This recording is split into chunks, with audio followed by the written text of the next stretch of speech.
জ্বালানিতে ভর্তুকির বাইরেও লাগবে ৩৬,০০০ কোটি টাকা। চলতি অর্থ বছরে বড় অঙ্কের অতিরিক্ত ভর্তুকির চাপ, বললেন অর্থমন্ত্রী।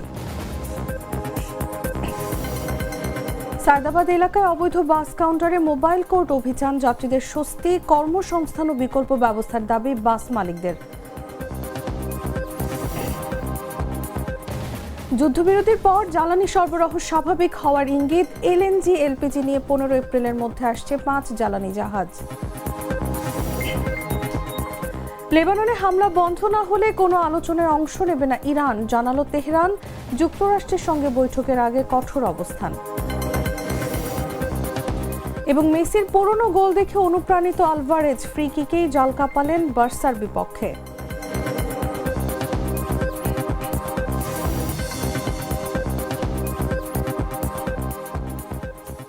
এতক্ষণ শুনছিলেন সংবাদ শিরোনাম। দর্শক আমন্ত্রণ দুপুর ৩টা নিউজে, সাথে আছি আমি তাসলিমা তিথি। বদলে ফেলেছে, এবার আপনিও বদলে ফেলুন। একবার প্রাণ গুঁড়া মশলা ব্যবহার করেই দেখুন। চলে যাচ্ছি পুরো খবরে। মধ্যপ্রাচ্যের চলমান যুদ্ধের প্রভাবে বৈশ্বিক বাজারে জ্বালানির মূল্য অস্বাভাবিকভাবে বেড়ে যাওয়ায় বাংলাদেশের উপর ভর্তুকির চাপ ব্যাপকভাবে বেড়ে গেছে। এ অবস্থায় অর্থমন্ত্রী আমির খসরু মাহমুদ চৌধুরী জানিয়েছেন, চলতি অর্থ বছরের মার্চ থেকে জুন সময়ে বিদ্যুৎ, জ্বালানি ও এলএনজি খাতে নির্ধারিত ভর্তুকির বাইরে সরকারকে অতিরিক্ত প্রায় ৩৬,০০০ কোটি টাকা ব্যয় করতে হবে। শুক্রবার জাতীয় সংসদে দেয়া বক্তব্যে তিনি বলেন, আন্তর্জাতিক বাজারে জ্বালানি তেল ও এলএনজির মূল্য দ্বিগুণেরও বেশি বেড়ে যাওয়ায় এই অতিরিক্ত ভর্তুকি প্রয়োজন হচ্ছে। এর ফলে একদিকে বাজেট ঘাটতি বাড়বে, অন্যদিকে প্রায় ৩ বিলিয়ন মার্কিন ডলারের অতিরিক্ত আমদানি ব্যয় বৈদেশিক মুদ্রার রিজার্ভের উপর চাপ সৃষ্টি করবে। অর্থমন্ত্রী বলেন, আমরা দায়িত্ব গ্রহণের মাত্র ১০ দিনের মাথায় মধ্যপ্রাচ্যে ইরান ইসরায়েল যুদ্ধ শুরু হয়েছে, যা বৈশ্বিক জ্বালানি বাজার, সরবরাহ শৃঙ্খল এবং আন্তর্জাতিক বাণিজ্যের নতুন অনিশ্চয়তা তৈরি করেছে। জ্বালানি তেল ও এলএনজির মূল্য আন্তর্জাতিক বাজারে দ্বিগুণের বেশি বেড়ে গেছে। এর প্রভাবে সরকারকে চলতি অর্থ বছরের মার্চ জুন সময়ে বিদ্যুৎ, জ্বালানি, এলএনজিতে নির্ধারিত ভর্তুকির অতিরিক্ত আরও প্রায় ৩৬,০০০ কোটি টাকা দিতে হবে। এটি একদিকে যেমন সরকারের বাজেট ঘাটতি বাড়াবে, অন্যদিকে সমপরিমাণ প্রায় ৩ বিলিয়ন মার্কিন ডলারের আমদানি মূল্য পরিশোধে বৈদেশিক মুদ্রার রিজার্ভেও প্রভাব ফেলবে।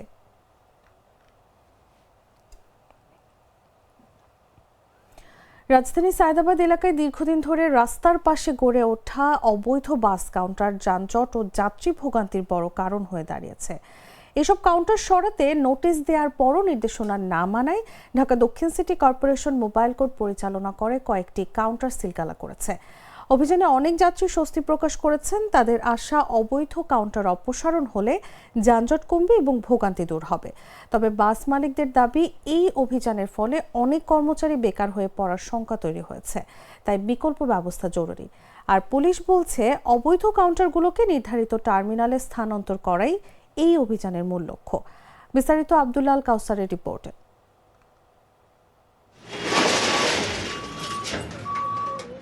রাজধানী সায়দাবাদ এলাকায় রাস্তার পাশে গড়ে ওঠা অবৈধ বাস কাউন্টার দীর্ঘদিন ধরেই সৃষ্টি করছে তীব্র যানজট ও যাত্রী ভোগান্তি।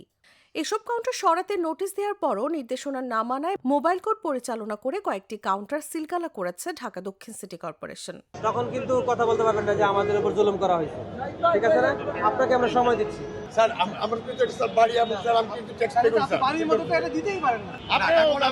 আমরা জন্ম থেকে আমরা এডিট করে আসছি, যেটা সত্যি কথা স্যার। এটা আমাদের অভ্যাস হয়ে গেছে, আমরা এডিট করে খাই, মানে ভাড়া দিয়ে খাই স্যার।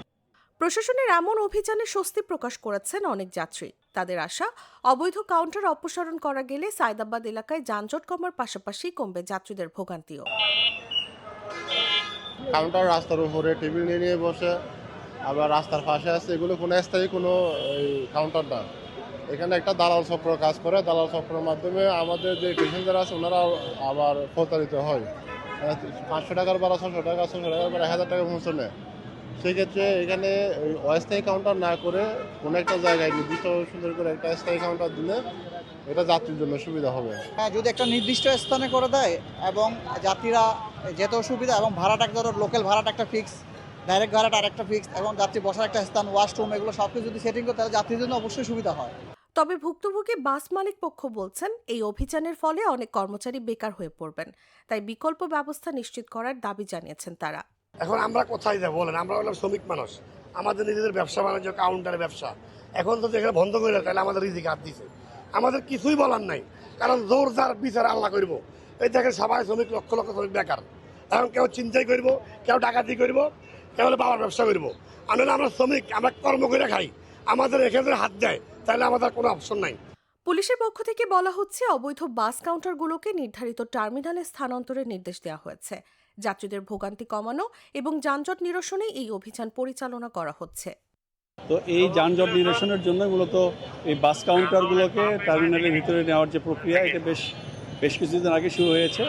তারই অংশ হিসেবে আজকে ইতিপূর্বে এই ব্যাপারে নোটিশ দেওয়া হয়েছে, তাদেরকে অনেকবার অবহিত করা হয়েছে এবং অনেক দিন থেকে তাদেরকে টার্মিনালের ভিতরে যাওয়ার জন্য অনুরোধ সহ বিভিন্ন প্রক্রিয়া গ্রহণ করা হয়েছে।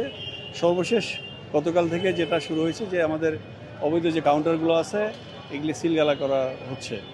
রাজধানীর অন্যতম ব্যস্ত প্রবেশ পথ সায়দাবাদ এলাকা দিয়ে প্রতিদিন চলাচল করেন হাজার হাজার যাত্রী। দীর্ঘদিন ধরে রাস্তার পাশে গড়ে ওঠা অবৈধ বাস কাউন্টারগুলো এখানে যানজটের অন্যতম কারণ হিসেবে চিহ্নিত। যানজটও একটা শৃঙ্খলা ফিরে আসবে আমি মনে হয়, কারণ আমরা এখন দৌড়াদৌড়ি করে এই কাউন্টার ওই কাউন্টার, একটা নির্দিষ্ট স্থান হলে আমরা চিনলাম, চেনার পর এখানে চলে আসলাম। এখন তো আমরা চিনতেছি না কোন জায়গায় লোকাল বাস, কোন জায়গায় ডাইরেক্ট বাস, কোন জায়গায় এসি বাস। নতুন করে সরকার আসছে, নতুন করে পরিকল্পনা নিলে এটা যাতে সুষ্ঠুভাবে হয়, যাত্রীদের যাতে ভোগান্তি কমে, আমরা যাতে শান্তিমতো এবং যানজট মুক্তভাবে যদি আসা যাওয়া করতে পারি, প্রত্যাশায় নতুন সরকারের কাছে। সরকার একটা প্ল্যান মোতাবেক একটা কাজ বাস্তবায়ন করে তাদেরকে ওইভাবে ব্যবস্থা করে দিলে তারাও নিয়মের ভিতরে আসলো, সব কিছু নিয়মতান্ত্রিকভাবে চললে আশা করি যাত্রীরা সুবিধা পাবে। তবে অভিযানের ধারাবাহিকতা বজায় রাখার পাশাপাশি যদি নির্দিষ্ট বাস টার্মিনাল ব্যবস্থাপনা নিশ্চিত করা যায়, তাহলে এই এলাকায় কমতে পারে যানজট, ফিরতে পারে স্বস্তি যাত্রী চলাচলেও। নিউজ ডেস্ক, জাগো নিউজ। মধ্যপ্রাচ্যে যুদ্ধবিরতির পর জ্বালানি সরবরাহ পরিস্থিতি কিছুটা স্বাভাবিক হওয়ার ইঙ্গিত মিলেছে। আগামী 15 এপ্রিলের মধ্যে তরলীকৃত প্রাকৃতিক গ্যাস ও তরলীকৃত পেট্রোলিয়াম গ্যাস নিয়ে অন্তত 5টি জাহাজ দেশে পৌঁছানোর কথা রয়েছে। চট্টগ্রাম বন্দর কর্তৃপক্ষ জানিয়েছে, এসব চালানে মহেশখালীর ভাসমান টার্মিনালের জন্য এলএনজি এবং চট্টগ্রামের জন্য এলপিজি থাকবে। শুক্রবার মালয়েশিয়া থেকে 2470 টন এলপিজি নিয়ে মর্নিং জেলি জাহাজ চট্টগ্রাম বন্দরে পৌঁছাবে। একই দিনে যুক্তরাষ্ট্র থেকে প্রায় 69,000 টন এলএনজি নিয়ে ইএমইআই মহেশখালীর এফএসআরইউতে আসবে। 11 এপ্রিল কংটং, 13 এপ্রিল পল এবং 15 এপ্রিল অস্ট্রেলিয়া থেকে ম্যারান গ্যাস হাইড্রা আসার কথা রয়েছে। চট্টগ্রাম বন্দর সচিব সৈয়দ রেফায়েত হামিম বলেন, 5টি জাহাজ সমুদ্র পথে রয়েছে এবং বার্থিং অগ্রাধিকার দেওয়া হচ্ছে। আরপিজিসিএল জানিয়েছে, চলতি মাসে মোট 9টি এলএনজি জাহাজ আসবে। মার্চে 8টি জাহাজে প্রায় 6 লাখ টন এলএনজি আমদানি করা হয়েছিল।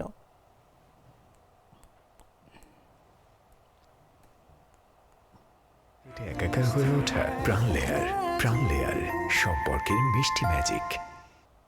নারায়ণগঞ্জের রূপগঞ্জে দোকানের সামনে অটো পার্কিং এর জেরে ব্যবসায়ীর আঘাতে আব্দুল লতিফ নামের এক অটোরিকশা চালক নিহত হয়েছেন। এ ঘটনায় একজনকে আটক করেছে পুলিশ। বৃহস্পতিবার বিকেলে উপজেলার বরপা এলাকায় এ ঘটনা ঘটে। নিহত আব্দুল লতিফ নেত্রকোনা জেলার কলমাকান্দা থানার দক্ষিণ পোড়াগাঁও এলাকার মৃত আব্দুল মতিনের ছেলে। তিনি বরপা এলাকায় শাহাদুল্লাহ শিকদারের ভাড়া বাড়িতে বসবাস করতেন।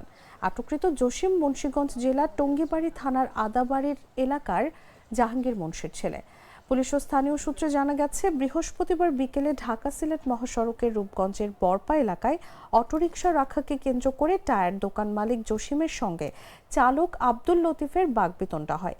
এক পর্যায়ে জসিম তাকে কিল ঘুষি মারলে লতিফ মাটিতে পড়ে যান। পরে হাসপাতালে নেওয়া হলে চিকিৎসক তাকে মৃত ঘোষণা করেন।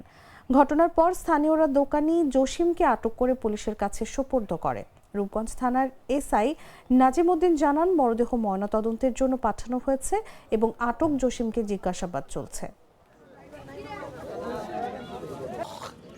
উনি সেবা চাকার দোকানের এখানে রিক্সা রাখছি, রাইকা উনি প্রস্রাব করছে। তো চাকার দোকানদার বলছে যে এখানে রিক্সা রাখছো কেন, রিক্সা একটু সামনে নিয়ে যাও, আমার গাড়ি আসছে। তো উনি বলতেছে যে রিক্সাটা আমি তো সরকারি জায়গায় রিক্সা রাখছি, আমি রিক্সা সরাব মুখে। তো সরানি এই কথা কইছে, পরে বলে এটা সরাইছে। পরে তো উনি মনে হয় আমি শুনছি আর কি যে ধাক্কা ধুকা মনে দিছে, দেওয়ার পরে উনি বলে পড়ে গেছে। বরপা এলাকায় একজন লোকের মৃতদেহ পড়ে আছে। সেই বিষয়টির সত্যতা যাচাইয়ের জন্য আমরা ঘটনাস্থলে আসি। এসে দেখি যে এক ভদ্রলোক, উনি মৃত আব্দুল লতিফ, ওনার বাড়ি হচ্ছে নেত্রকোনা জেলা। তাকে এখানে জনসাধারণ ঘিরে রাখছে। আমরা তার লাশটা হেফাজতে নিই।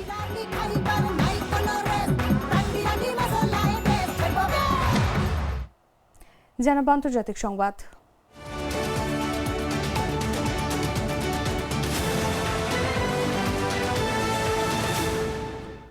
ইরান জানিয়েছে লেবাননে ইসরায়েলি বোমাবর্ষণ বন্ধ এবং যুদ্ধবিরতি কার্যকর না হওয়া পর্যন্ত তারা পাকিস্তানের ইসলামাবাদে অনুষ্ঠিত কোনো আলোচনায় অংশ নেবে না।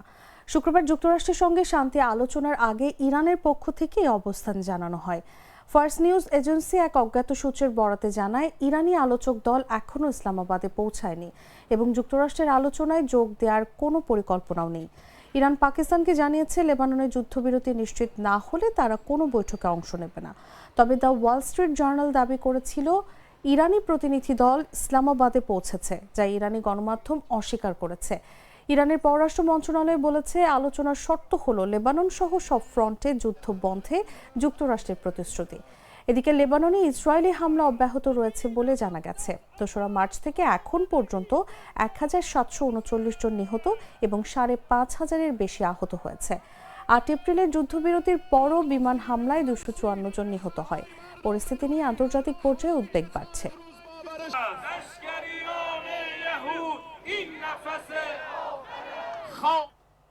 সংবাদ শেষ করব খেলার খবর জানিয়ে।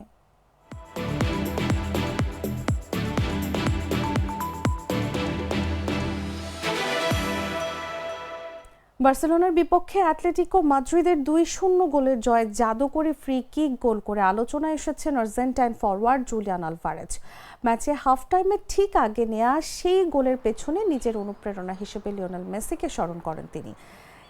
ইএসপিএনকে আলভারেজ বলেন, ক্যাম্প নুতে লিভারপুলের বিপক্ষে মেসির ২০১৯ সালের গোল বারবার দেখে তিনি অনুপ্রাণিত হয়েছেন। অনুশীলনে ব্যর্থ হলেও ম্যাচে আত্মবিশ্বাসী ছিলেন বলে জানান তিনি। চলতি মৌসুমে তার গোল সংখ্যা দাঁড়িয়েছে ১৮-তে। এদিকে আলভারেজকে ঘিরে ইউরোপের বড় ক্লাবগুলোর আগ্রহ বাড়ছে। বার্সেলোনা ও আর্সেনাল তাকে দলে নেওয়ার বিষয়টি বিবেচনা করছে বলে জানা গেছে। তবে অ্যাটলেটিকো প্রেসিডেন্ট এনরিক শেরেজো জানিয়েছেন, চুক্তি শেষ না হওয়া পর্যন্ত ক্লাব তাকে ছাড়বে না। বার্সেলোনা নতুন ফরওয়ার্ড খুঁজছে লেভানডোভস্কির চুক্তি শেষ হওয়ায়। তবে আলভারেজ বলেন, তিনি এখনও ভবিষ্যৎ নিয়ে ভাবছেন না, দলকে এগিয়ে নিতে মনোযোগ দিচ্ছেন। দ্বিতীয় লেগ নিয়েও সতর্ক থাকার কথা জানান তিনি।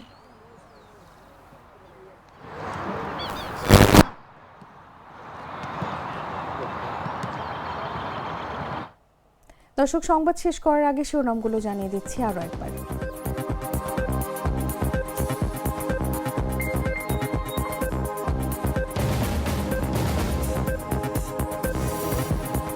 জ্বালানিতে ভর্তুকির বাইরেও লাগবে ৩৬,০০০ কোটি টাকা। চলতি অর্থ বছরে বড় অঙ্কের অতিরিক্ত ভর্তুকির চাপ, বললেন অর্থমন্ত্রী। সায়দাবাদ এলাকায় অবৈধ বাস কাউন্টারে মোবাইল কোর্ট অভিযান, যাত্রীদের স্বস্তি, কর্মসংস্থান ও বিকল্প ব্যবস্থার দাবি বাস মালিকদের। যুদ্ধবিরতির পর জ্বালানি সরবরাহ স্বাভাবিক হওয়ার ইঙ্গিত, এলএনজি এলপিজি নিয়ে ১৫ এপ্রিলের মধ্যে আসছে ৫ জ্বালানি জাহাজ। লেবাননে হামলা বন্ধ না হলে কোনো আলোচনায় অংশ নেবে না ইরান, জানালো তেহরান। যুক্তরাষ্ট্রের সঙ্গে বৈঠকের আগে কঠোর অবস্থান। এবং মেসির পুরনো গোল দেখে অনুপ্রাণিত আলভারেজ, ফ্রি কিকেই জাল কাঁপালেন বার্সার বিপক্ষে।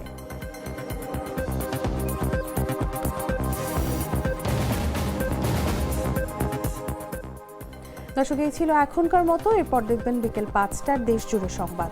প্রতি মুহূর্তে সর্বশেষ খবর জানতে ভিজিট করুন jagonews24.com। ফলো করুন আমাদের ভেরিফাইড ফেসবুক পেজ এবং সাবস্ক্রাইব করুন জাগো নিউজের ইউটিউব চ্যানেল। ধন্যবাদ সবাইকে।